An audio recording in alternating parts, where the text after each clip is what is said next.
President Joe Biden seemed hesitant to conclude his conversation with a King's Guardsman during his first visit to the UK since missing the coronation. While smiling, Prince Charles attempted to guide Biden along, but the president remained engrossed in his discussion with one of the Welsh guards, oblivious to the king's gestures. This humorous interaction left King Charles chuckling to himself. During their meeting at Windsor Castle, King Charles allowed President Biden to take the lead after the latter's brief summit with Rishi Sunak in Downing Street. The 80-year-old U.S. president arrived at the castle to discuss climate change with the king, spending only 42 minutes with the Prime Minister in London. As they inspected the Welsh Guards at Windsor Castle, President Biden walked slightly ahead of King Charles. The two men appeared at ease in each other's company, as captured in photographs showing them laughing and joking. Prior to their discussion on climate change inside the castle, the U.S. national anthem was performed as a tribute to President Biden. This meeting between President Biden and King Charles followed a warm phone conversation earlier this year, as described by Biden's national security advisor, Jake Sullivan. During his meeting with Sunak, President Biden emphasized the strength of U.S.-UK relations to dispel any perception of being anti-British. However, his visit to No. 10 Downing Street was brief, lasting less than an hour. The last formal talks between Biden and Charles took place at the COP26 Climate Summit in Glasgow in November 2021. While Biden attended the state funeral of Queen Elizabeth II, he did not attend the coronation, with his wife, Jill, representing him instead.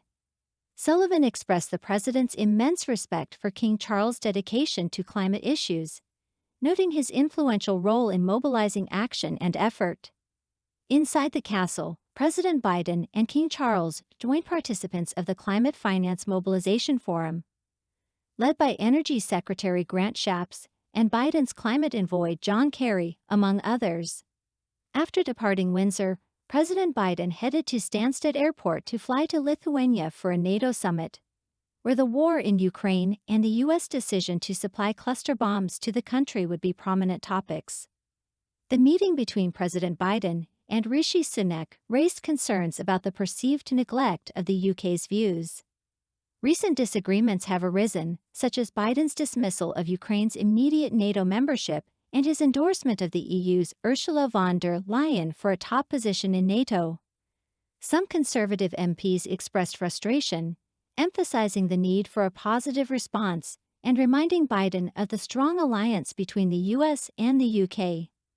Despite these points of contention, President Biden reassured Sunak that their relationship was solid and highlighted their close friendship.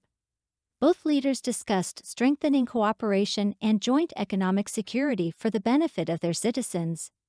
While Biden advocated for von der Leyen's leadership in NATO, concerns were raised about her suitability due to her track record as the former German defense minister. In an interview before his journey, President Biden expressed his belief that Ukraine was not currently ready for NATO membership due to the ongoing war.